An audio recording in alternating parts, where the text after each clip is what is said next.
Hey there guys, it's Joey. So despite the fact that I'm not really in the video making mode at the minute, there has been something which has been poking at me, bugging me, a concept, a theory, a thought that has been around for a week or two and was kind of solidified when I read the very good blog by Thefourqueens about the suit of Pentacles, and this had been something that was on my mind, not specifically to tarot, but in more generalised terms, although within the form of tarot and other divinational methods does give it a sort of visionary outlet, as well as a couple of other examples. And this has been the thought or the concept and the sort of mulling around why it is that the element of earth is so paradoxically labelled as both a primary reason for people of I guess a pagan nature to seek out spirituality, and then on the flip side of it becomes for some reason the most divorced from spiritual concepts, as if we feel the need to divorce the material, the physical and the mundane from the spiritual and the magical. And this can be seen in a number of different ways that I have encountered, either on a personal level of learning or I have seen it. Tarot is a very good example, and it's well worth reading the Thefourqueens' blog about connecting to the Pentacles. This, for me, has been present in this sort of what I feel is slightly unfair interpretation of any earth star signs in astrology as well, which we'll discuss my own feelings with. And then there is this sort of association with the earth to do only with prosperity, with the material, and this sort of notion of it being quite cold, unfun, uncaring, and quite divorced from spirituality in a lot of ways. And I'm going to give my examples of this and then sort of discuss my feelings on it. And we're gonna, of course, talk about the Morrigan with regards to this, because that's my path, that's my understanding, and I think she's the one that's been pushing for this. She has an earth goddess aspect to her which is tremendously strong and rich in both mythology as well as meaning and need to integrate, and yet it is one of the least talked about aspects of the Morrigan.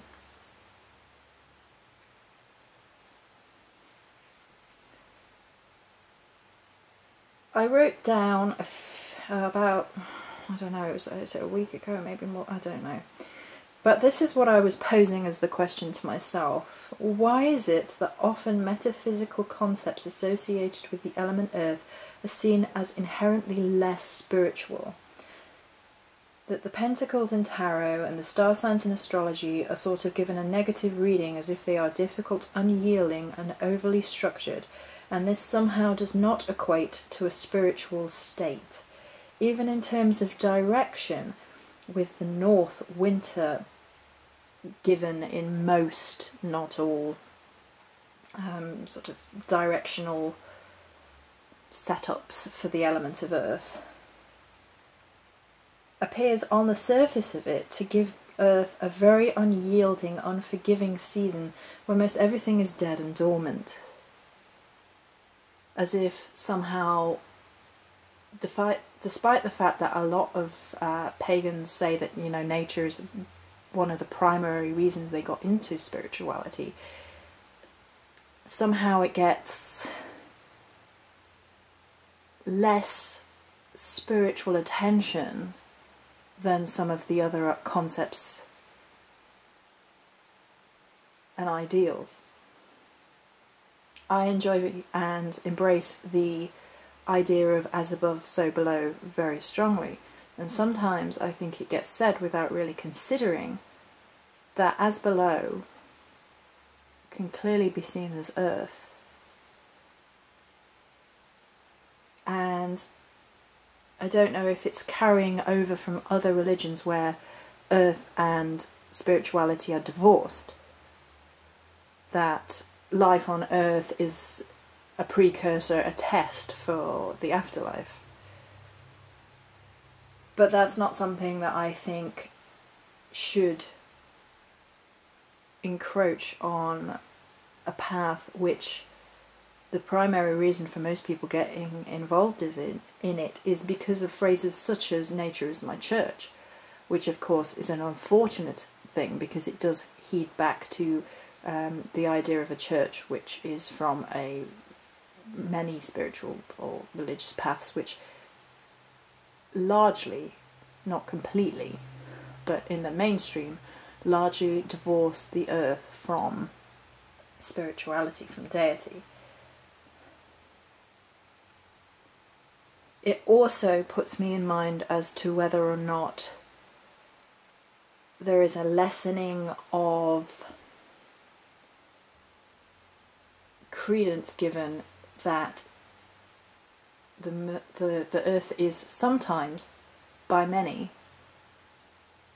considered to be inherently female. Although I kind of disagree with it because I think that male and female energies combine and are in abundance in everything. I do not think you can divorce one from the other, which I've talked about before in terms of sun gods and goddesses, moon gods and goddesses. And here, for this point, let's discuss the fact that I do not think it's as, you know, I don't really embrace the idea fully of Mother Earth and Father Sky, because I do not believe that the Earth is only inherently female and the sky is only inherently male. To divorce them, to me, is to dismiss half of what makes them what they are.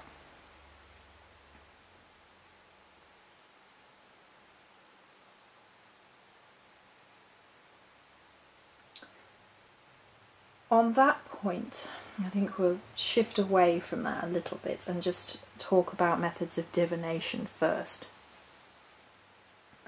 because they provide the easiest visual sort of, I don't know, explanation, thing to focus on, place to start within terms of why it is the element earth and things corresponding to it have somehow become less meaningful, and the divorce of the spiritual from our everyday lives, which is not a desirable state in my opinion, as somehow the material home hearth is less interesting, is less exciting, is less spiritual than the rest of the elements. And I think a lot of this comes from an unfortunate place that for most of us, we don't live in harmony with the earth anymore. We live in boxes, and we have, at least, again, this is, I'm trying not to do broad sweeping statements, but for most of us in the West, I guess, then I don't know, those of us fortunate enough to have access to a lot of things mean that we're divorced from nature, in that we turn on a tap and water comes out, and we can heat our homes, and we don't build our homes, and we don't live in harmony with the land, and we can go to the supermarket and buy whatever we want, and a lot of it we should take a closer look at, because it's just not food. It's processed, it's created, and that's a whole other video unto itself, and I'm not going to be offering any judgment on anything like that, because there are a lot of problems with the way the world is, and it sort of cages people into these things where it's very difficult to get back to any kind of close to earth living. Even those that think they are close to earth living, it's a sort of modern construct and often value judgment, and it's a huge difficult thing that people on the planet are very aware of. People trying to be more green, trying to protect the planet more and more, seeing the damage it is done to become divorced from it. But even if we go out into nature, that's kind of the point. We have to go out into nature, we have to find it, and no matter where you go, for the most part, there's going to be civilization or human constructs around somewhere, usually that are divorcing it from nature. And I think roads is probably the easiest example, that if you drive somewhere to see nature, you are driving somewhere to go back to nature. You're polluting the planet in effect to go see nature, and that's just how, unfortunately, society is. It's not impossible to connect to the earth and really ground ourselves within it and really connect to it. And there is absolutely nothing wrong with this, with trying to get closer to nature. It's just the world we live in is very unforgiving to the planet, I think. And as such, some of the wildness of the element earth, of the spiritual connection to earth, the real core of what I think earth is about, becomes shunted into these little modern boxes of prosperity, wealth, money, and things of that nature. The wildness of earth, the tumultuous process of what really goes on, is often lost.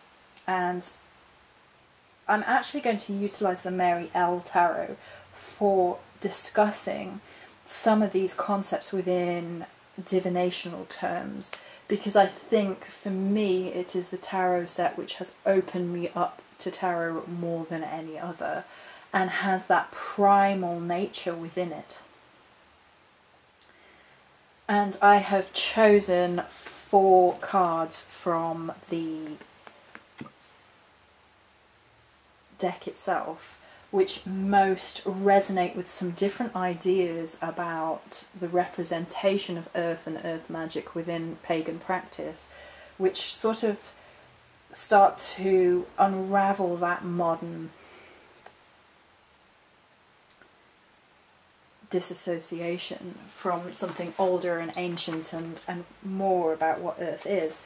The first thing I think is worth really mentioning in the Mary L. Tarot is the suit of pentacles is called the suit of discs, and within most of her cards there are no actual coins. I've chosen the 2 of discs to start with because there are coins in that, but in a lot of the pictures there are no coins whatsoever, and it has kind of sidestepped the overarching pentacle coin association to try and remove it slightly from those preconceived ideas. I was looking initially if she had explained why she had chosen the name disc rather than pentacle. And it's kind of odd when you think about it, because pentacle really, when you really look at it, when you really go in depth with the idea of what the pentacle is, it's the circle with the star, and the star is the 4 points of all elements: earth, air, fire, water and spirit within a circle. And when you actually sit and think about it, is that earth within itself, or is that all the elements and therefore a little bit divorced from earth? Or should we consider earth in terms of the fact that it is all elements within one? And the fact is that we can't fully divorce any element from another element. Is it that earth in itself is the foundation for all the other elements, and without earth and the other elements would be lost, chaos would be lessened, would not be interweaved in the process of life, death and rebirth in the same way? We would certainly be non-existent without Earth and the planet, things of that nature. I wondered if she had removed the pentacle because of this. It kind of takes a little bit away from the element earth, as if the element earth is only present and only important within the supporting act of other elements, rather than having a really in-depth, important primal energy all of its own.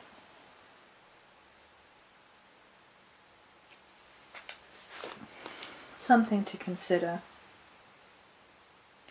I'm going to read to you a couple of meanings from the Mary L. book concerning each card that I'm going to show you.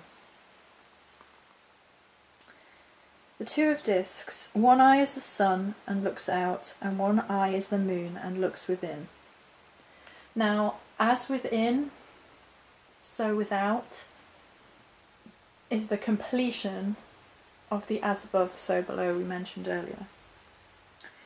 Between them a veil of flesh separating the face of matter, the Shekinah, I think it's Shekinah, or Shekinah, I don't know, or throne of God, our body, everything's body. The gold coin is a Greek coin with the owl of Athena, ancient and wise owl, the big eyes, companion soul of Athena. One owl looks out into the world, the sun.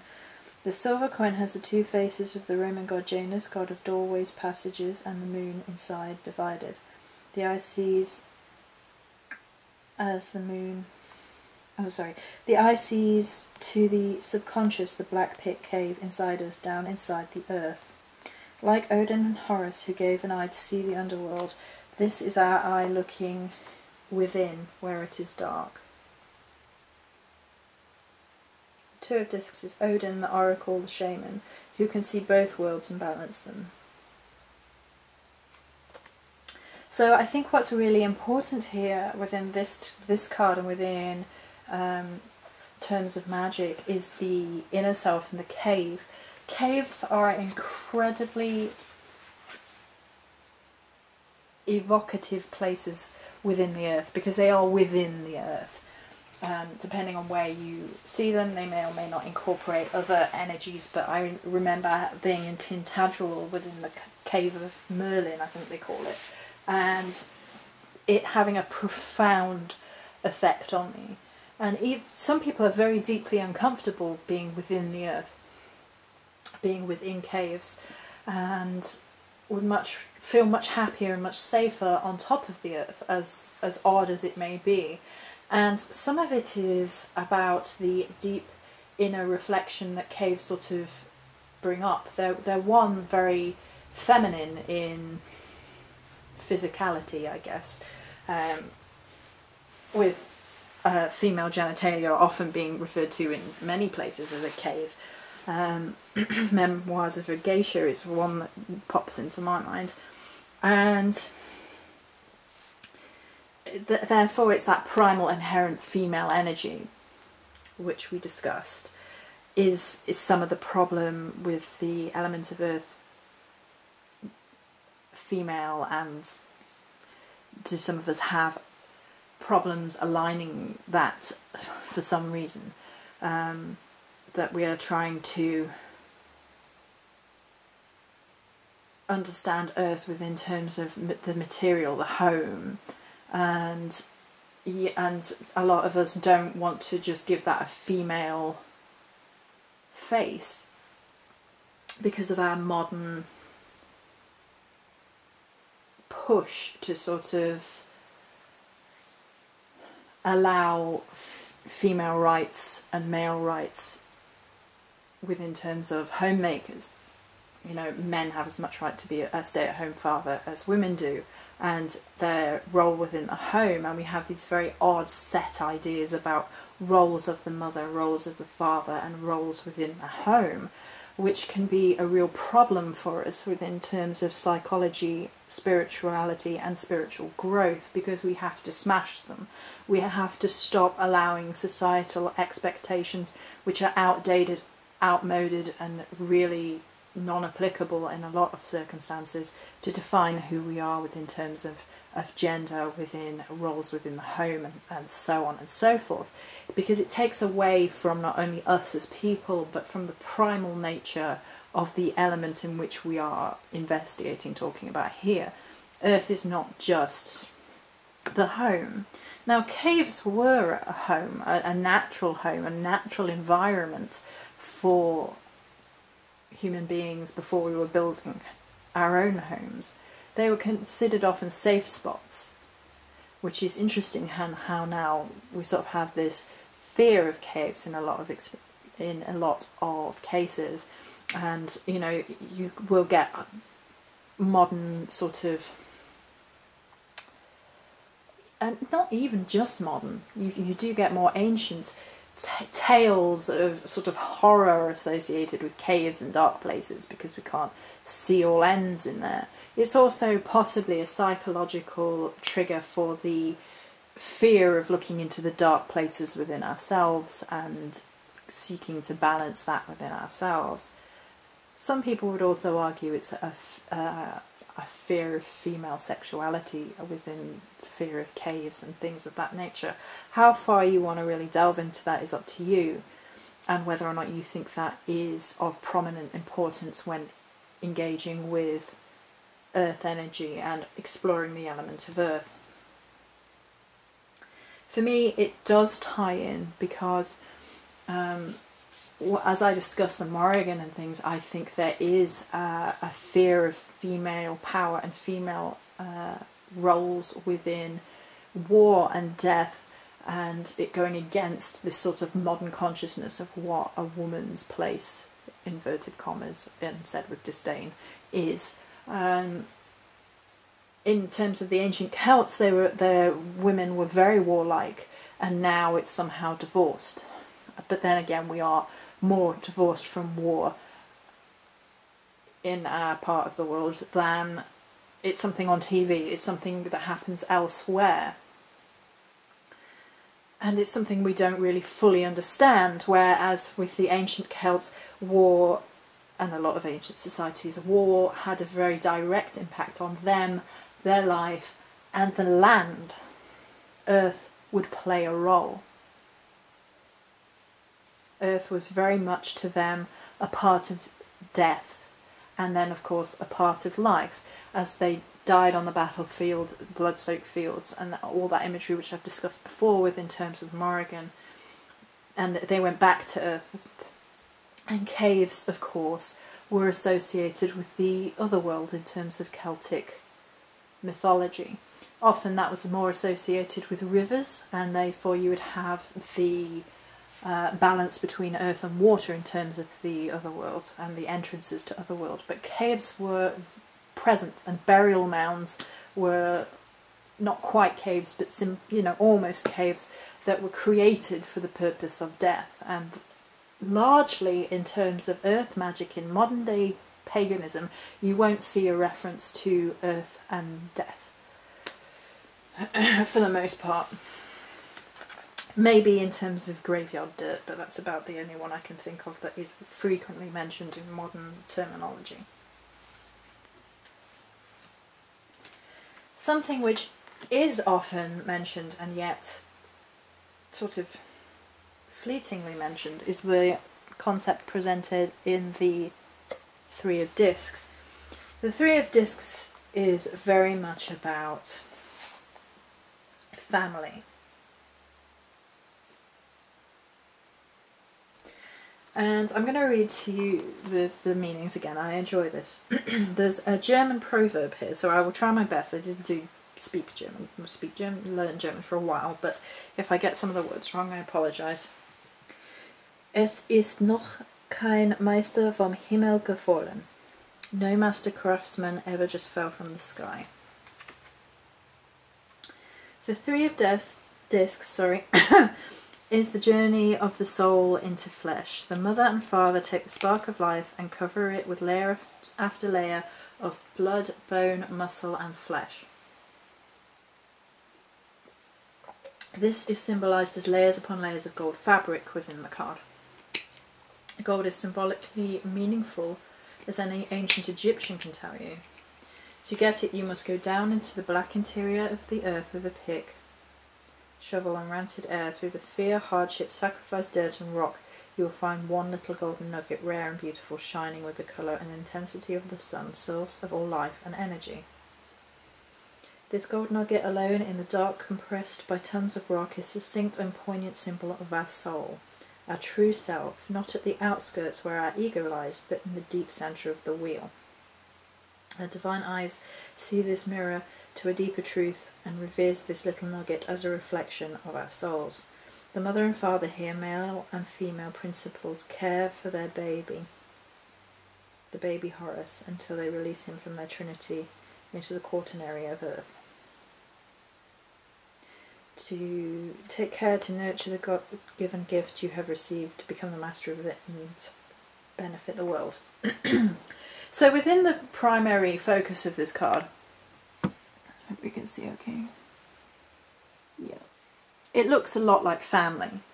And on the surface of it, it's a very stereotypical card about the notion of Earth being related to family, the home.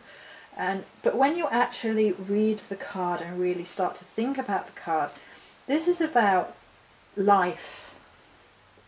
This is about the soul. This is about the trials and tribulations, the balance of male and female. This again sort of ties into that cave energy with the giving birth.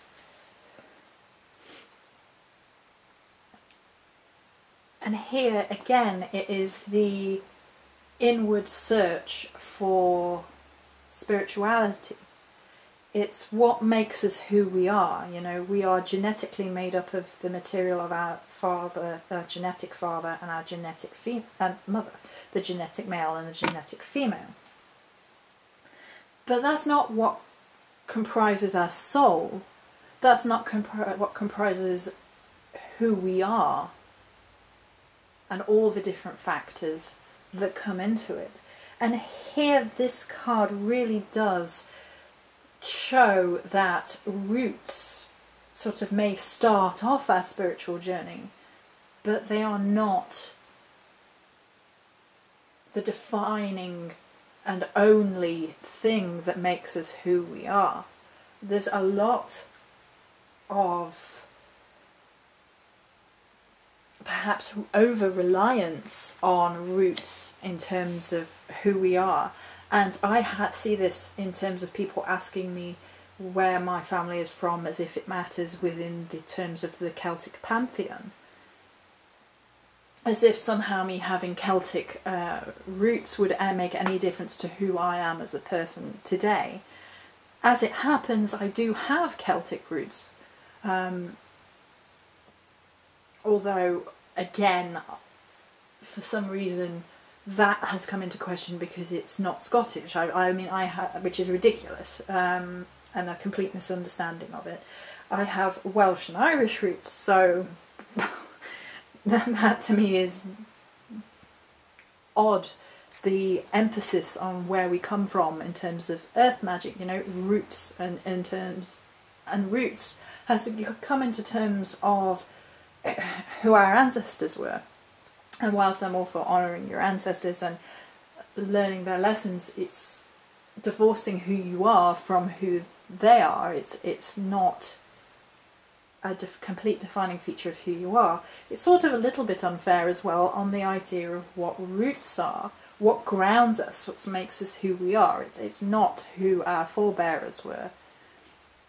And I see this, and I feel this a lot within terms of my own parentage, because they weren't good people. But who I am, and who I choose to be, is to do with my relationship with all energies, and in this circumstance Earth. What roots us, what grounds us, comes from within, not what necessarily gave birth to us. We can't disregard that totally, and we shouldn't divorce our experiences from our family, from that sort of growing up, forming, battle in some cases. But it's not just that element. And the fact this card looks at deeper truth beyond family is unusual within tarot, and all power to it for doing that. The Eight of Discs, which we're going to look at next, is one of my favourite cards from the entire deck. And you will notice within the progression that a lot of the colours of these cards are things which people don't naturally associate with the element Earth, which of course is nuts. The very basic association of certain colours with certain elements, so green and brown for Earth, takes away from a lot of what I would consider truth within energies of elements. There is an awful lot of colour within the element of Earth that has nothing to do with green and brown.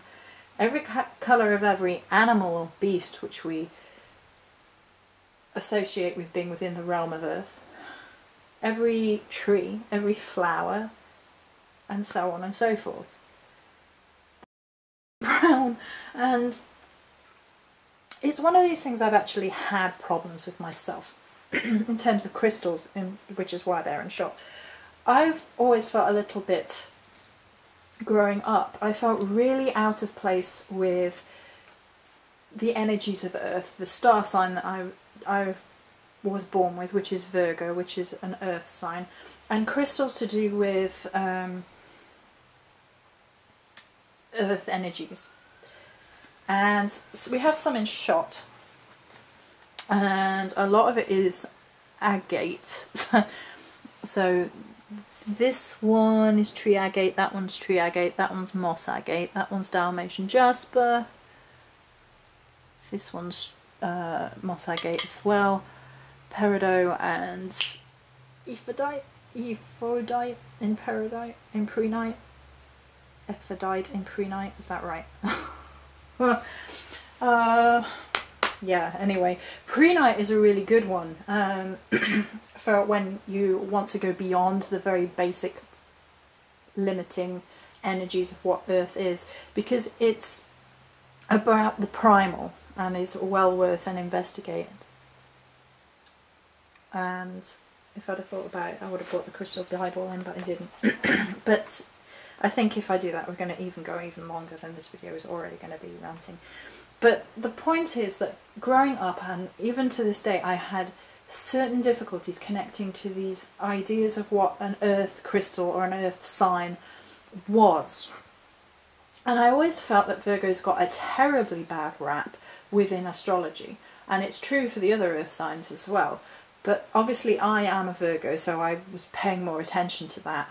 The stuff that would come up within terms of what a Virgo was, within terms of it being an earth sign, and it didn't make a huge amount of sense to me, because there was a lot of this sort of picky, over-analytical, critical stuff.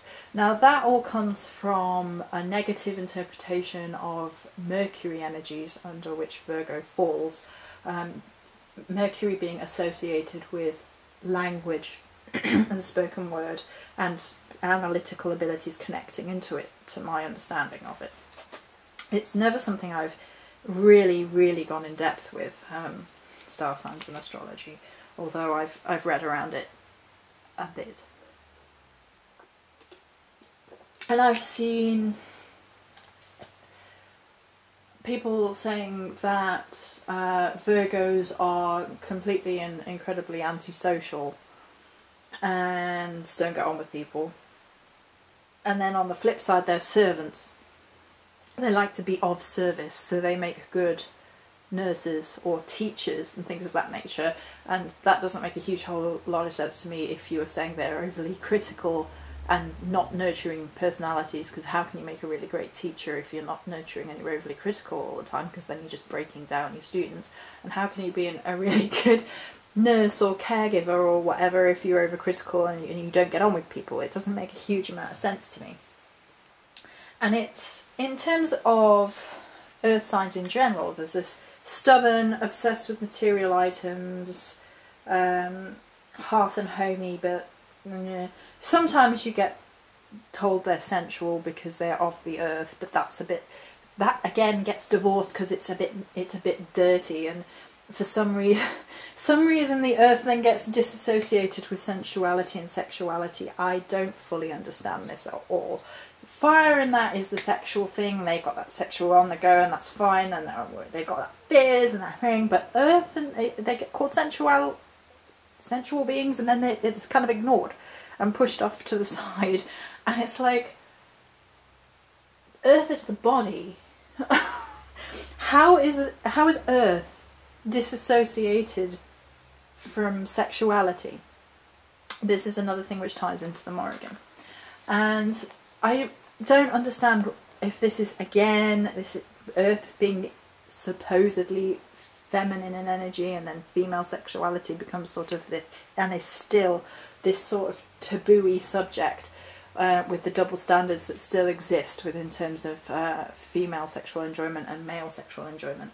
And this sort of, there is still the sort of over-sexualization of the female body versus the male body in a lot of media, and the sort of disrespect that comes alongside it. There's been huge tumultuous stories in the press of late with regards to pictures of a sexual nature being leaked, and it being all females that I saw that, dealt with the repercussions of being a sexual being. And then there has been arguments following this, some positive, some not so positive, about female freedom within terms of sexuality. And I wonder how much of that sort of trickles down into this earth sensuality, this sexuality, because without sexuality there is no birth, there is no children. And these things are inherently linked. The miracle of life, the creation, the spark of life, the soul, is inherently linked with sexuality and life and the land and things of that nature. And of course these are all inherently linked and inseparable from death. Earth and the energies of Earth, and probably the energies of all elements, but of course we're focusing on Earth here, are inherently present within the cycles, the eternal cycles of life and death and rebirth, of which we so connect with within terms of pagan understanding. We are born, because our parents were sexual beings, and the sort of sexuality and the fullness of life and the pregnancy are all associated with earth energy, very much so, and life. Earth is associated with life because of the growth of things, which is interesting. And then we are born, and then we grow, and we become mothers or fathers ourselves. So we go through the cycle from maiden or warrior into mother or father, and we go through the cycle into crone or sage. And all of these cycles seem to me to be so inherently linked with the energy of earth, you cannot divorce them. And I've given examples of each one already.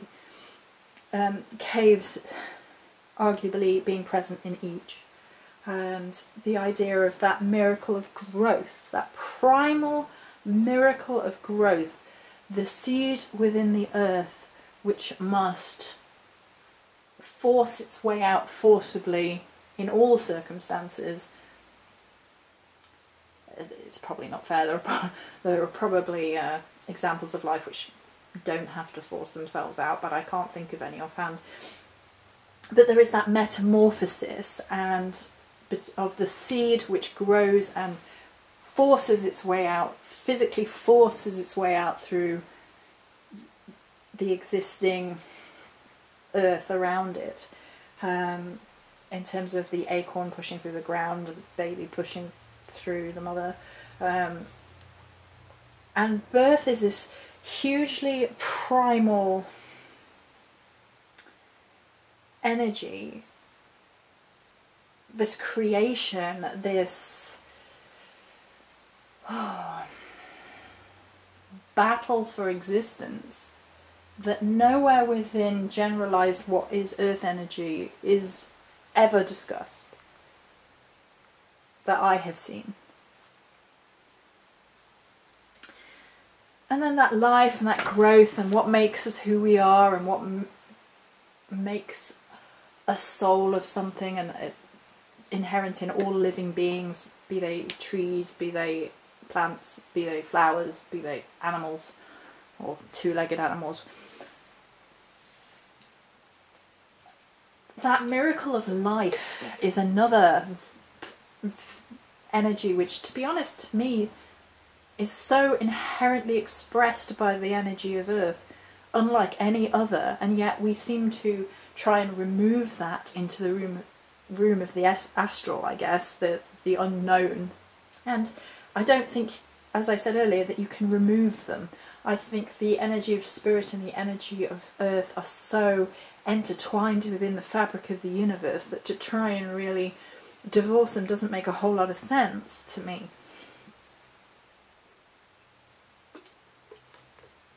And that's where the idea, the original idea of nature is where witches go to heal. This is why I began my pagan path, because I saw divinity within the earth, comes from. And then further along as we learn, oh well, earth doesn't mean that anymore for some reason. Anyway, 8 of discs. The 8 of discs is the sun, into the vulnerable mouth of the immortal lion. To the very centre of our physical selves we swallow the sun, and there sits the lamb, the image of which is most white, most pure, most innocent, lacking in bitterness. This is the mercy seat upon the ark of the covenant, flanked by 2 flaming and blazing seraphim, wearing crowns of shins and wearing the marks of who is like God and Lion of God. It is the house of the heart that will be weighed by Maat at the end of life. To go on to immortality and not be thrown to the demon Amot who will devour you and purify you by destruction in a lake of fire, your heart must be light, not heavy, not dark. I don't like the light-dark idea in terms of terminology, which I've discussed. Light, radiant, shining, a star, your body filled with the sun, a spiritual chariot. The sun has to pass the flaming lion's gate of the riddling sphinxes, who will strangle you if the answer is wrong. The answer is man, as in terms of That's to do with legs, isn't it? Yeah, you know that riddle, which I can't remember how it goes. It starts on 4 legs. That sort of thing. The sun will become the flame of the lamp of the hermit. Holy Grail, divine spark, strength, balance, self-sacrifice, self-transformation, truth and honesty in vision of self, and riddles. It's interesting that throughout this there are a lot of animal images, and a lot of them actually don't appear in the Earth cards. I wonder how much of it is on purpose. This card is on the front of the Mariel Tarot box. Lambs laying down with lions.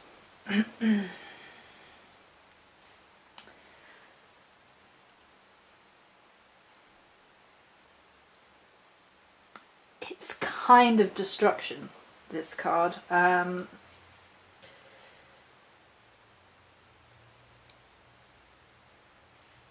It's a very difficult card within terms of a Mariel Tarot to really start to get your head around.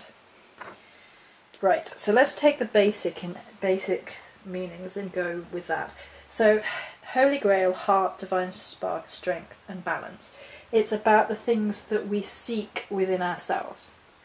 Earth is in a journey, Earth is in a mission, Earth is in transcendence, Earth is in rebirth, and divinity. The inexplicable connection between the earth energies and the divine energies within ourselves.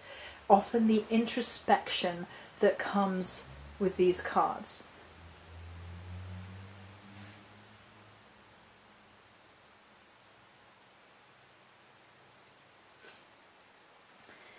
Self-sacrifice.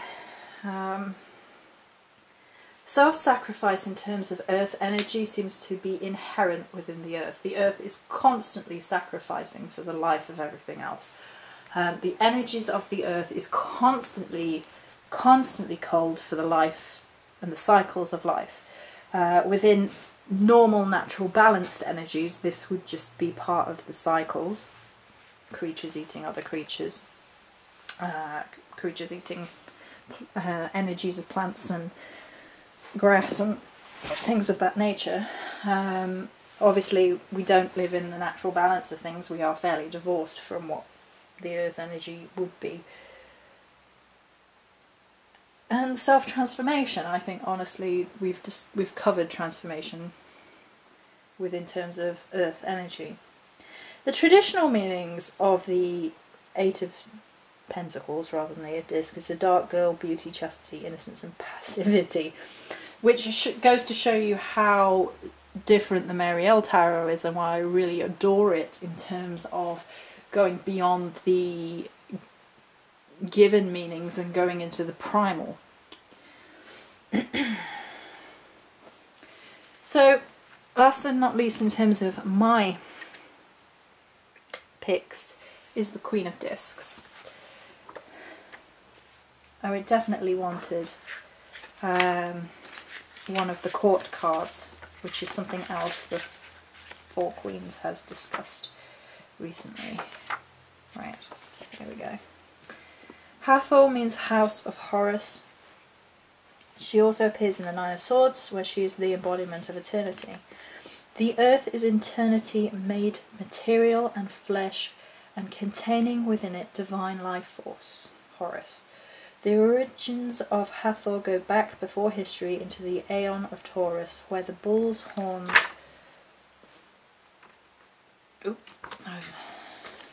held the disc of the sun, the same symbol as Hathor's crown.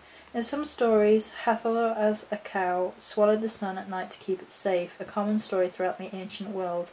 And in the Queen, who are each houses of their element, Hathor was the goddess of all women, motherhood, joy, childbirth and love. She suckled the souls of the dead to sustain them on their journey to the underworld, just like the sun at night, or souls fallen into exile from God of the flesh. The Greeks and Romans thought diamonds were tears of the gods, hence the fact she is crying diamonds. Pieces of stars fallen to earth that were living beings that possessed a soul. Diamonds comes from the Greek word adamas, which means invincible or unconquerable, as diamonds are the hardest substance known to man. All of these things could describe the soul of an individual person. Tears of God, fallen star, unconquerable and strong, possessing of a soul, precious and ancient. The Queen of Discs tends to these things, providing an environment where things can grow slowly and beautifully. There is pressure too, and pruning and shaping, as with the cultured rose garden behind her. It's in her garden with all of these elements in perfect harmony that we live our lives by, sustained by her.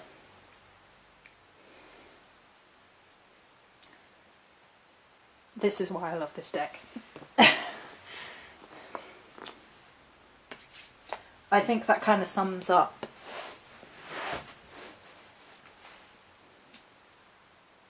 so much of what I'm trying to really look at within terms of earth energy.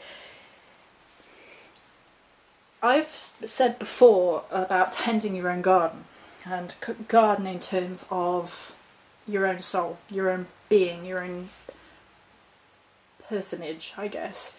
Who you are, being the best you can be, as in tending your own garden, grow. And I think a lot of the problems with, in terms of looking at earth energy, is that earth energy actually represents us. And the inherent fear that comes from really delving into the darker, inverted commas, side of our psyche, the shadow self, the difficult parts, the problems, the trials, the bits that break us into fragments, and we have to grow, because growth is never easy. And there's this idea of spiritual enlightenment, and it's all sort of airy-fairy and divorced from earth, and that's, no offence there, but you know, that idea, but it's not. It's the birth of the acorn, is the birth of the self. It's that forcing and breaking through outmoded, outdated ideas, whether it be within yourself, within your soul, all around you, and breaking free of those restraints. Growth is a painful process, and I think this is part and parcel of the reason we really try and divorce ourselves a little bit from it, because it's scarier than we give it credit for, and it's more meaningful than we give it credit for. It's more primal, more earth-based. It's about transformation, it's about growth. It's not just about a nice stable material home. It's not.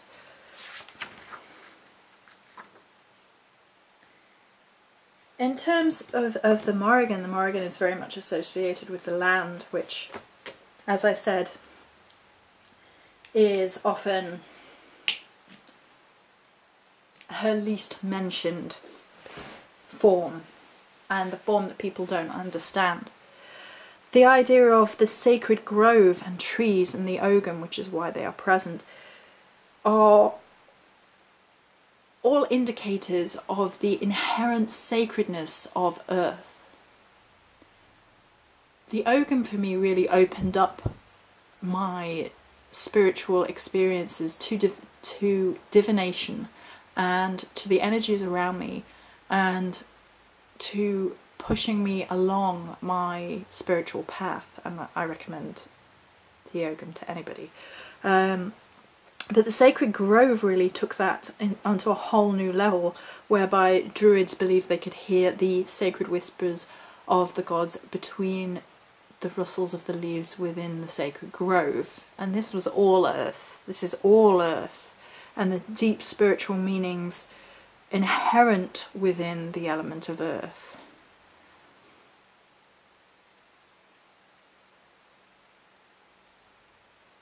The Morrigan was considered to be the land, and as she was the land, and the relationship between king and land, so if the king was a bad king, the land would suffer and it would be visible. And that was the sort of symbiotic nature between sovereignty and earth. And if she would then depose any king because she was the land. And I wanted to sort of finish with a quote from the essay Amazing Rage by Barbara Moore. Fist in the chest that clenches open, clenches again as the world's relentless pulse goes through it. Earth today is not altogether serene, nor is the Morrigan. Feisty, but she is frustrated. For this reason she is the Earth. She cannot sell out, exploit herself, take dishonest shortcuts to survival. She can only boil in her belly, turning from day to night through all weathers, while the rage for poetry and justice flies out of her, continuously circling. And hope that we are her daughters, or sons if you're out there, to see and listen and do the same. Many blessings.